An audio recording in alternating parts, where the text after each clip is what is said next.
રાજ્યમાં કાળઝાળ ગરમી વચ્ચે વરસાદની આગાહી કરવામાં આવી છે। 11 થી 13 મે સુધી કમોસમી વરસાદની આગાહી કરવામાં આવી છે। 11 મે નર્મદા, તાપી અને ડાંગ તેમજ વલસાડમાં વરસાદ રહેશે। દમણ, દાદરા નગર હવેલીમાં પણ પવન સાથે વરસાદની આગાહી કરવામાં આવી છે। તો 12મી અરવલ્લી, સાબરકાંઠા અને દાહોદમાં વરસાદની આગાહી કરાઈ છે। 13મી મે સુરત, નર્મદા અને દાહોદમાં વરસાદની આગાહી કરવામાં આવી છે। 2 દિવસ અમદાવાદ 43 ડિગ્રી તાપમાનથી શેકાતું રહેશે, તો ગાંધીનગરમાં 42 ડિગ્રી તાપમાન રહેવાની આગાહી છે। રાજ્યમાં કાળઝાળ ગરમી વચ્ચે કમોસમી વરસાદની આગાહી કરવામાં આવી છે। 11 થી 13 મે સુધી કમોસમી વરસાદ રહેશે। અરેબિયન સમુદ્રમાં સાયક્લોનિક સર્ક્યુલેશનને કારણે કમોસમી વરસાદ રહેશે। 11મી મે નર્મદા, તાપી, ડાંગ, વલસાડ, દમણ, દાદરાનગર હવેલીમાં પવન સાથે વરસાદ રહેવાની આગાહી છે। अभी जो सिनोप्टिक सिचुएशन है, 4 सिस्टम इधर अभी दिख रहा है। जो north east Rajasthan, north west Rajasthan, 2 cyclonic circulation है और एक साइक्लोनिक सर्कुलेशन जो अरेबियन सी है उसका north east Gujarat coast region में परसिस्ट कर रहा है और एक साइक्लोनिक सर्कुलेशन मध्य महाराष्ट्र में परसिस्ट कर रहा है। इसके वजह से अभी 1-2 दिन तो ड्राई मौसम जाएगा, डे 1 डे 2, लेकिन 3rd डे से 7 दिन तक लाइट रेन विथ थंडरस्टॉर्म का संभावनाएं हैं। सहकारी क्षेत्रनी सौथी मोटी संस्था इफ्कोना डिरेक्टर पदनी चूंटणीमां जयेश रादडियानी जीत थई छे। जयेश रादडियाए भाजपना सत्तावार उम्मीदवार बिपिन पटेलने हरावी અને રાદડિયાએ 180 માંથી 114 મત મેળવ્યા છે। તો ભાજપનો મેન્ડેટ હોવા છતાં પણ બિપિન ગોતાને માત્ર 66 જ મત મળ્યા છે। મહત્વનું છે કે ઇફકોના ડિરેક્ટર પદ માટે ભાજપના સહકારી સેલના પ્રદેશ પ્રમુખ અને અમિત શાહની નજીકના ગણાતા બિપિન ગોતાએ ઉમેદવારી ફોર્મ ભર્યું હતું। ભાજપના મેન્ડેટ પર ચૂંટણી લડતા બિપિન પટેલ સામે ભાજપના જ ધારાસભ્ય જયેશ રાદડિયાએ પાર્ટીના મેન્ડેટની ઉપરવટ જઈને પોતાની દાવેદારી નોંધાવી હતી અને તેમની મોટી જીત થઈ છે। कैसा लग रहा है आपको? देशनी सहकारी संस्था इफ्कोनी अंदर खूब मोटी जीत थी है। हूँ आभार व्यक्त करूँ छूँ सहकारी क्षेत्रना अमरा आगेवानो, अमरा आरजीबी मेम्बर्स अने लाखों खेडूत सभासदों के जेनो भरोसो सहकारी क्षेत्र पर है अने आजे आ विजयनी अंदर सार्थक करी बताव्यो छे।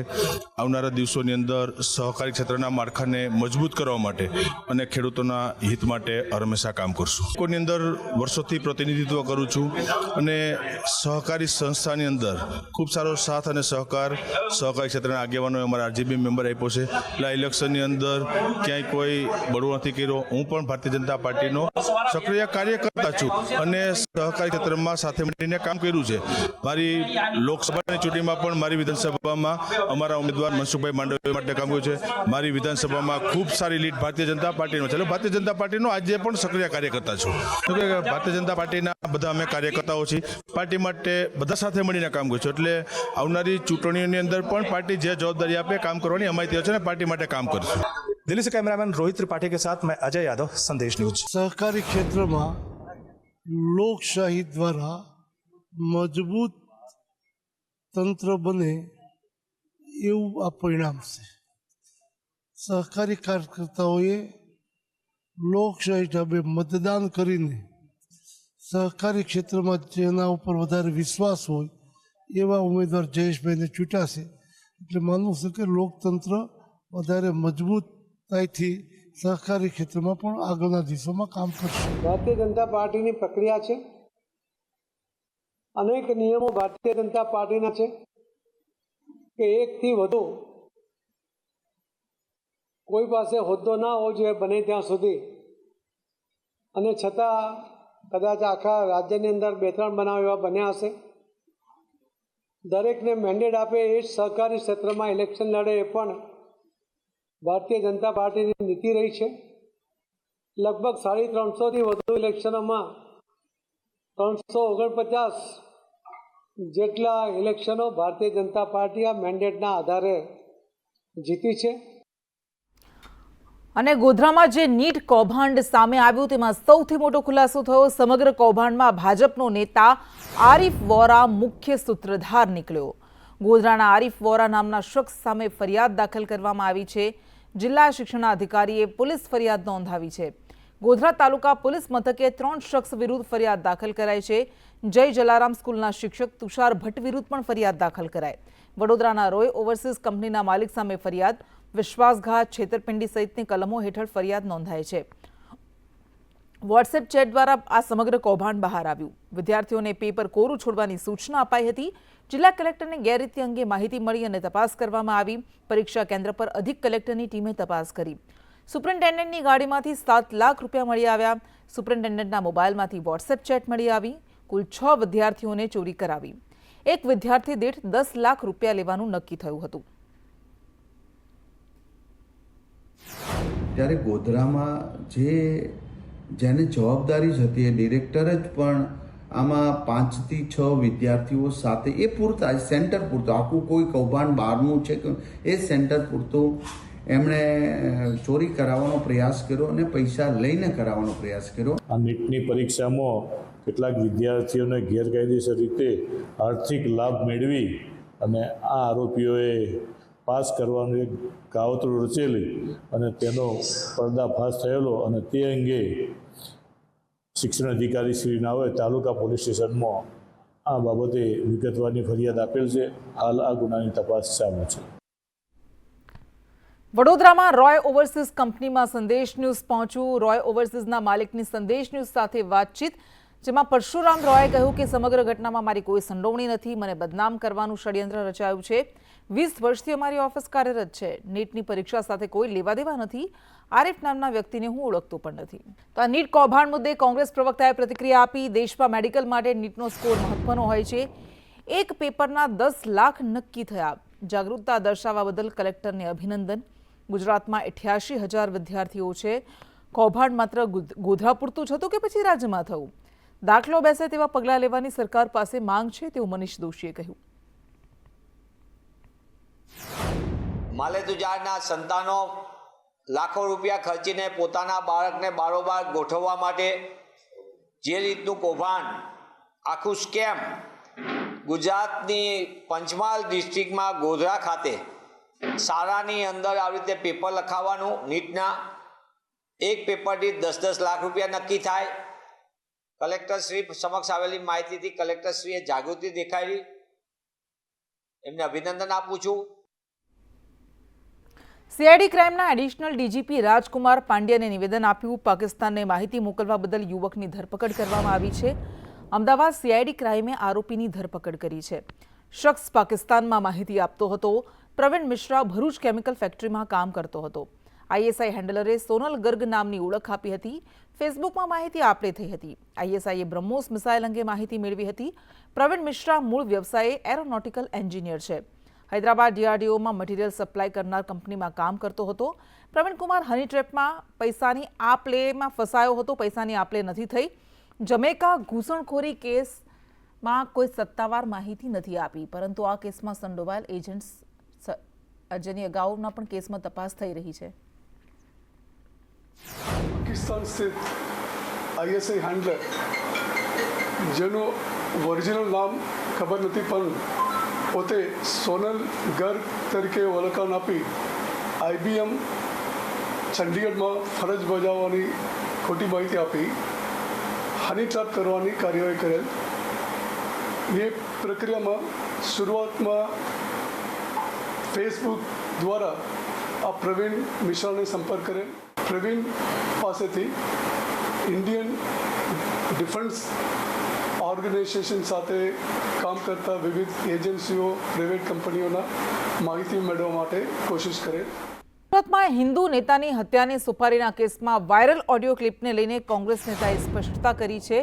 ઓડિયો ક્લિપમાં અસલમ સાયકલવાલાના નામનો ઉલ્લેખ કરવામાં આવ્યો છે. ત્યારે અસલમ સાયકલવાલાએ કહ્યું કે કોંગ્રેસ અને મને બદનામ કરવાની કોશિશ થઈ રહી છે. વાયરલ ક્લિપને રાજકીય રંગ આપવાનો પ્રયાસ થઈ રહ્યો છે. ઓડિયો ક્લિપમાં મૌલાનાના જામીન અંગે વાતચીત છે.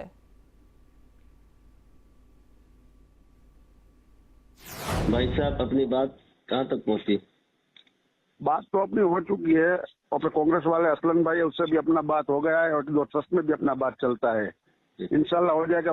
मौलाना का बेल के लिए भी इंतजाम चालू है. ठीक है, हो जाएगा इंशाल्लाह.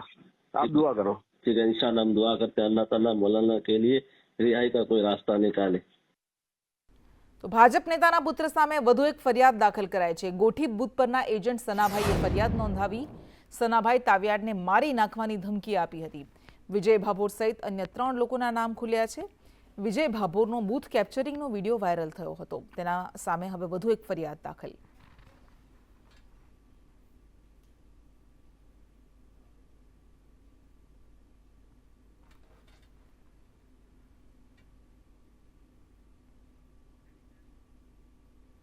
ફ્રાન્સ ઘૂસણખોરી જેવી ઘટના ફરી સામે આવી છે. જમૈકામાં એક પ્લેનને રોકી દેવામાં આવ્યું અને આ જે પ્લેન રોકવામાં આવ્યું છે તેને દુબઈથી આવેલું હતું અને જમૈકામાં રોકાયું. 250થી વધુ લોકો આ પ્લેનમાં સવાર હતા. 150થી વધારે ભારતીયો હોવાનું પણ સામે આવ્યું છે. ગુજરાત સહિત અન્ય રાજ્યના લોકો તેમાં હતા. મહેસાણાના શંકરપુરના 5 લોકો હોવાની આશંકા છે. શંકરપુરા ગામના એજન્ટ્સની સંડોવણીની માહિતી પણ સામે આવી રહી છે. એજન્ટ ઘનશ્યામ હસમુખ બિલાડી સંડોવાયેલાની માહિતી. આ ઉપરાંત એજન્ટ રવિ મોસ્કો, બોબી બ્રાઝિલ પણ સંડોવાયેલા હોવાની માહિતી મળી રહી છે. આ તમામ પ્રવાસીઓને નજરકેદ કરીને હોટલમાં પૂછપરછ કરાઈ. તમામ લોકો ગેરકાયદેસર રીતે અમેરિકા જઈ રહ્યા હતા.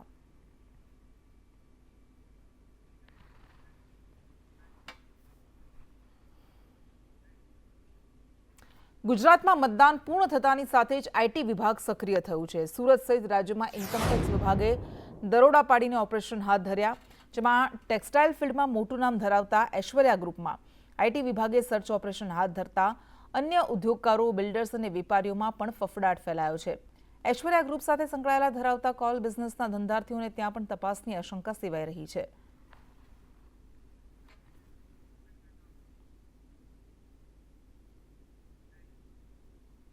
આંગડિયા પેઢીઓ પર સીઆઈડીના રાજ્યવ્યાપી દરોડા. આંગડિયા પેઢી દ્વારા ખોટા વ્યવહારોને લઈને દરોડા પાડવામાં આવ્યા. આરટીજીએસ દ્વારા ગેરકાયદેસર નાણાંની હેરાફેરી થઈ હતી. 25 જગ્યા પર 40 લોકોની ટીમના દરોડા, 10 કરોડ રૂપિયા રિકવર કરવામાં આવ્યા છે. ક્રિકેટ સટ્ટા સાથે સંકળાયેલા લોકોના વ્યવહારની તપાસ કરવામાં આવી રહી છે. કરોડોના શંકાસ્પદ વ્યવહારો મામલે તપાસ હાથ ધરાઈ. અમદાવાદ, સુરત, રાજકોટ સહિતના શહેરોમાં તપાસ કરવામાં આવી રહી છે. તો મૂકી અને દેશદ્રોહી તત્વો સામે કાર્યવાહી કરવામાં આવશે. ફેક એકાઉન્ટને લઈને ફરિયાદ દાખલ કરાઈ હતી. ફોરેન કરન્સી, સોના સહિત મુદ્દામાલ જપ્ત કરાયો છે. અમદાવાદમાં સીજી રોડ પર દરોડા પાડવામાં આવ્યા.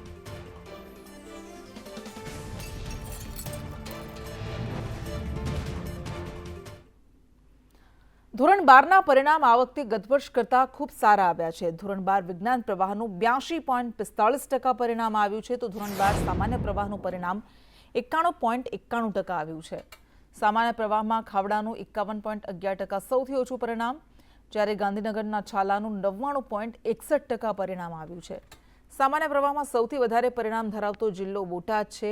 સૌથી ઓછું પરિણામ ધરાવતો જિલ્લો જૂનાગઢ છે. 27 શાળાઓમાં 10% કરતાં ઓછું પરિણામ. અંગ્રેજી માધ્યમનું 81.92% અને ગુજરાતી માધ્યમનું 82.94% પરિણામ આવ્યું છે. ગત વર્ષે વિજ્ઞાન પ્રવાહમાં 65% જ પરિણામ હતું, પરંતુ આ વખતે ઘણું સારું આવ્યું, 82.45% આવ્યું. ગુજરાતમાં કાળઝાળ ગરમી પડતા ફરી પાણીનો પોકાર ઉઠ્યો છે. છોટાઉદેપુરના નસવાડી તાલુકાના રણબોર ગામે સ્થાનિકોએ 40 બોર બનાવ્યા, પરંતુ એકેય બોરમાં પાણી નથી આવતું. બીજી બાજુ હવામાન શાસ્ત્રીએ આગાહી કરી છે કે મેમાં પ્રી મોન્સૂન એક્ટિવિટીથી ગુજરાત ગમરોળશે. આ છે નસવાડીનું રણબોર ગામ, પરંતુ ગ્રામજનોના જીવનમાં બોર જેવી મીઠાશ નથી, કારણ કે અહીં પાણી નથી. ઉનાળામાં પાણીનો પ્રશ્ન ગ્રામજનો માટે પ્રાણ પ્રશ્ન બને છે. ઘરે ઘરે નળ તો છે, પરંતુ જળ નથી.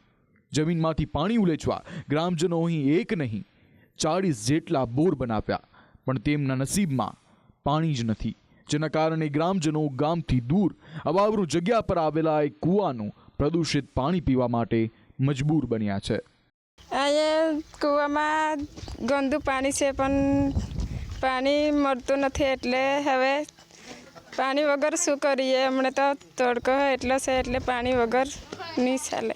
રણબોર ગામમાં 30થી 40 બોર છે, પણ પાણીમાં એકે ડારમાં પાણી નથી. અમારે આવું અવારનવાર આવું કાળું પાણી એવું પીવું પડે છે.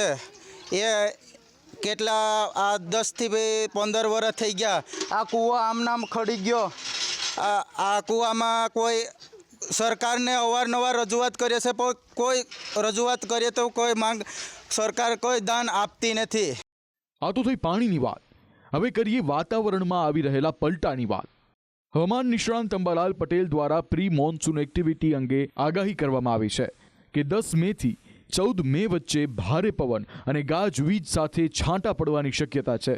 મે અને જૂન માસમાં સાગરકાંઠે ચક્રવાતો સાથે પવનના દબાણો વધી શકે છે, જેની અસરથી ભારે ગાજવીજ અને પવનના તોફાનો સાથે વરસાદ પડવાની શક્યતા છે. વરસાદનું ટીપું બંધાઈ શકે, પરંતુ આ વખતે જોવા જઈએ તો પ્રી મોન્સૂન એક્ટિવિટી હવે આગામી તારીખ 10થી જ ઉત્તર ભારતમાં ખતરનાક થવાની શક્યતા રહેશે. ભારે આંધી, ગાજવીજ, વંટોળ સાથે એક મોટું એક પરિબળ રચાઈ રહ્યું છે.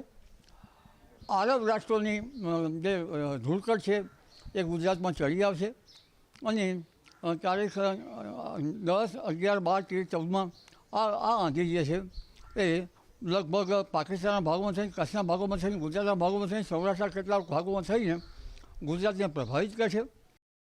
હાલ તો એક બાજુ ગરમી વધતા રાજ્યના કેટલાક વિસ્તારોમાં પીવાના પાણીની સમસ્યા સર્જાઈ છે, તો બીજી બાજુ ગુજરાતના વાતાવરણમાં પલટો આવી રહ્યો છે, જે આગામી 10 તારીખથી પોતાની અસર દેખાડશે. બ્યુરો રિપોર્ટ, સંદેશ ન્યૂઝ.